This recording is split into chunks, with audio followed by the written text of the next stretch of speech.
My name is Dan Dorval, and I'm President and CEO of Dorval and Cherney Financial Advisors. I am an independent certified financial planner and author of my book, Financial Success for the Rest of Us, Reality Based Financial Planning for Mainstream America. Hi, my name is Leah Woodley. I'm an associate financial advisor with Dorval and Cherney Financial Advisors. Our conversations discuss what it means to do quality of life planning in all areas of your life.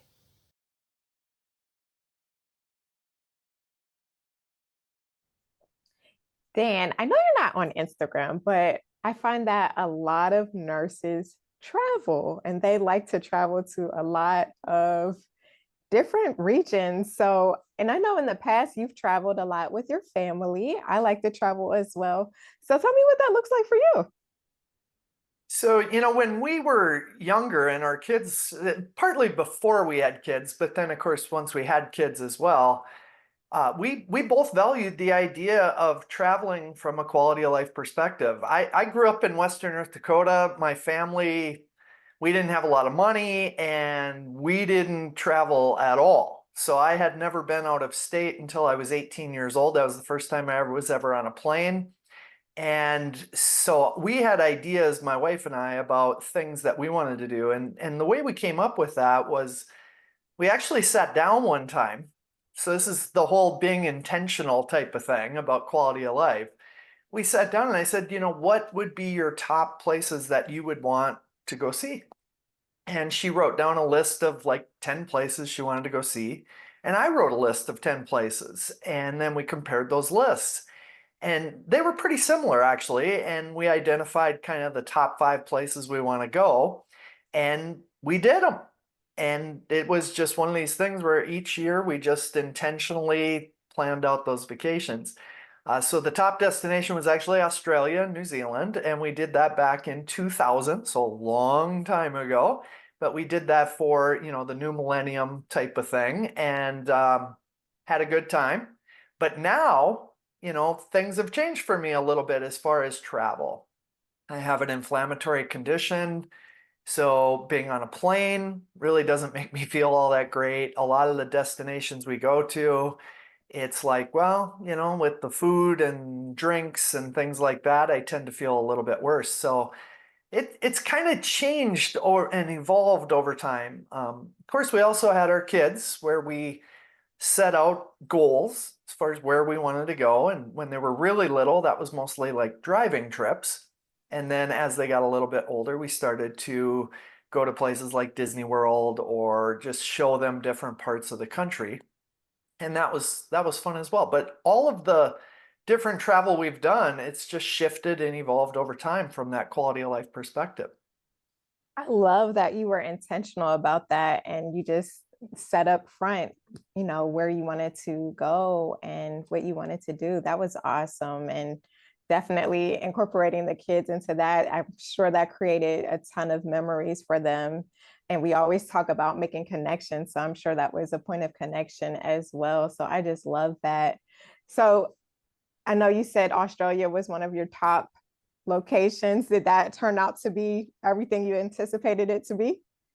Well, back then we didn't have a whole lot of money. So we were doing Australia, and we also, frankly, didn't have a ton of time. It was challenging just to get enough vacation time. That was when I was still an engineer. My wife was an engineer. We were limited by the benefits we had through work. And so we packed as much as we possibly could into like 19 days of travel, which sounds like a lot, but when you're going all the way to Australia and New Zealand, it really wasn't that much.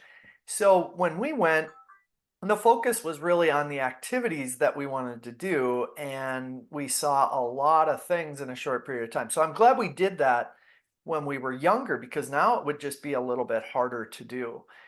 There were certainly things where we look back and we go, we thought that was a good idea, but it didn't turn out that great. So one of those things that was memorable was we took a train from Sydney to Melbourne. And that train was an overnight train ride. And we thought, well, okay, no big deal. Like, we're going to sleep on this train and then we're going to get to Melbourne. We're going to be fine. And we had kind of plans for the whole day in Melbourne. And the problem was we didn't realize that these trains have like bar cars on them, and people party all night long on these trains. So we're trying to No. sleep, and it's a pretty rowdy type of experience. And then also what we didn't realize is we would fall asleep, and every time the train would go around curves, it would go like cha-chink, cha-chink, cha-chink, and you would wake up, and so the whole night was this like doze off, and then cha-chink, cha-chink, cha-chink, and we'd wake up. So we got to Melbourne, and we were completely tired. It was first thing in the morning. We get into our hotel, and we're like, can we grab just like an hour, 2 hours of sleep? And they did let us into our room early, which was nice. But that was, you learn. And that's one of the things about vacations and quality of life is things are not always going to go exactly the way you imagine them. And so, you just kind of have to go with the flow. And that's part of the fun aspect of travel. That's the story that I tell more than a lot of the things that went well. That is hilarious. I can just visualize you trying to sleep and being bombarded by all this noise. That is so funny. Oh, wow. Well, I have a similar type of story as far as, not traveling until I was an adult. My first trip internationally was actually with my husband. He wasn't my husband at that time, but we went to the Bahamas, and it was like this cruise ship. So, but it was it wasn't a normal cruise ship. So I see big cruise ship, and little tugboat.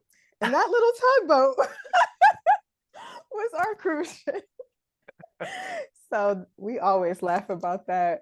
But yeah, I think when it comes to travel for us, I like to pick destinations where I wouldn't typically go. So I loved Greece. That was great. But I also like trips where I can just relax. I like to sleep a lot. So going somewhere that's just relaxing and peaceful is always good as well.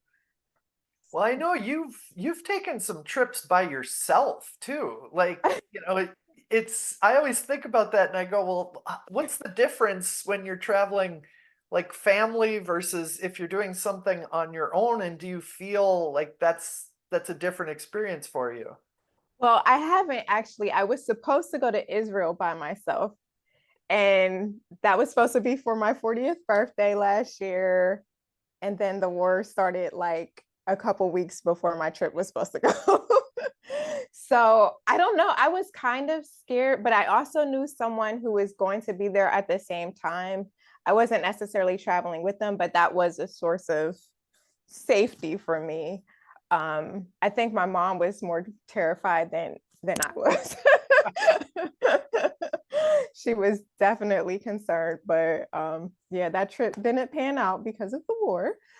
Um, but I think I would travel by myself in the future. I don't know. Sometimes it's just nice to get away from it all and just have time to just be in peace with yourself. So, I can't even imagine like going to a place like Israel by myself, like just thinking that through. So that I mean that takes some courage to just put yourself out there like that. yeah, I actually have some friends from high school that live there too, as well. So, there's always a point of contact. I don't know if I would just go some random place I mean, I guess Israel could be random, but I don't know if I would go someplace where, I didn't have some type of support if needed by myself. So at least not any place that far. So, do you have any travel tips that you like to think about as far as kind of improves the travel experience for some of our viewers? I think if you're going somewhere far, um, I wouldn't necessarily be frugal with the airplane tickets because you're on the plane for a long time. So you want to make sure you're comfortable. Um, I think it's always important to know the rules and regulations of the country you're entering. I've seen recently a lot of people have been arrested in Turks and Caicos for forgetting about ammunition in their. So people have had like a single bullet and have been arrested in Turks and Caicos. So just, make sure you know all the guidelines before you enter a country. Um, I think if you're traveling with kids, I think it's important, especially young kids. Now, when they're older, it may be different. I'm not there yet, but I I felt that traveling with kids isn't necessarily a vacation. So at least not for the parents. It's work away from home. So just have an itinerary for them. Kids get bored easily. So just have plans for them. And I also think it's always fun to travel with friends. I think that can make, whether the location is good or bad, that can make a trip good if you have connection with people. When I traveled with our kids were great travelers. Oh, And awesome. so I really didn't feel that. I hear that a lot where people say, if you're traveling with your kids, it's not a vacation, it's work. And Right. I always looked at that and I thought, our kids were super easy to travel with. They kind of went with the flow. I don't know if they felt that way, but that's the way it kind of seemed to us. Right. And I thought it tended to work out pretty well for the most part. They were really good at kind of thinking through what they were doing because we wanted the travel to be somewhat of an experience for them. Right. They're going to a new place, and we wanted them to be able to participate in what are our activities and where are we going to eat. And certainly as they got older, like the eating thing kind of moved on from, hey, we're going there to have mac and cheese in a buffet or something to ordering something that maybe they wouldn't try at home. And they were very good at that. So I don't know. I guess it was different than most people. I felt like traveling with our kids really was a vacation as compared to work. Well, that's my headphones came out there. That's awesome. I'm glad that it was an easy experience for you. I think just my kids just get bored easily. Like they just want to have something to do at all times. So it's just like trying to keep up with them felt like a full day's work. Yeah, my kids could easily, like, they could entertain themselves, they could read, they could do stuff like that. And one of the things is my wife is not good at navigating. And so if we went somewhere and I had to drive, once our kids were like a certain age, they actually helped with navigation. They were better at that than my wife was. So that was a stress reducer rather than a stress. Well, that is funny. Well, this has been fun talking about travel. Um, I think, with nurses going a lot of places, I've learned a lot from them on Instagram, different places I may want to consider traveling. So that's all fun. It's a great way to embrace quality of life from a different standpoint. So it's always good to get away every now and then. I think that's a fantastic point along the lines of financial planning because the idea of financial planning is to have consistently good quality of life over an entire lifetime. And travel is one of those things where some people feel like, well, I'm going to wait until, I'm retired and then I have time and then I'm going to do all the things.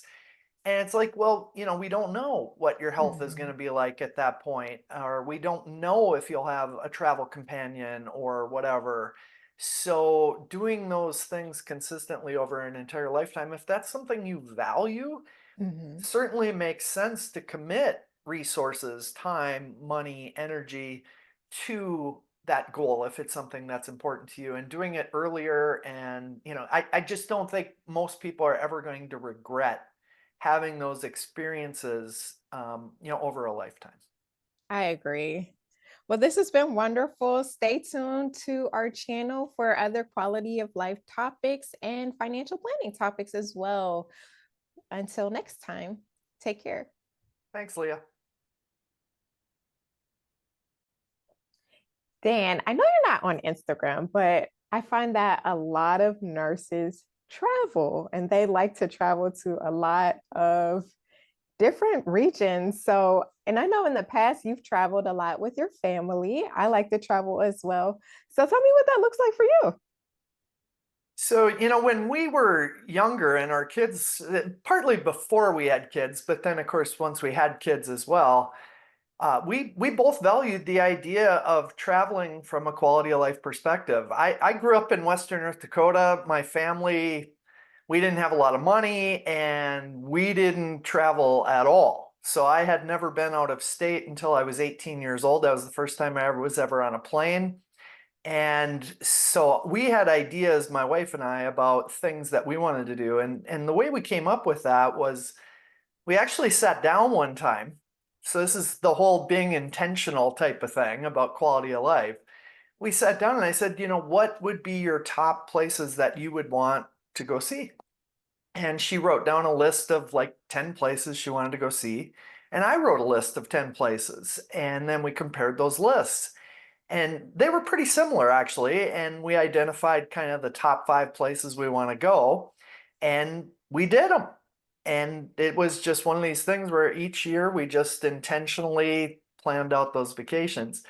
So the top destination was actually Australia and New Zealand. And we did that back in 2000, so a long time ago. But we did that for, the new millennium type of thing and had a good time. But now, things have changed for me a little bit as far as travel.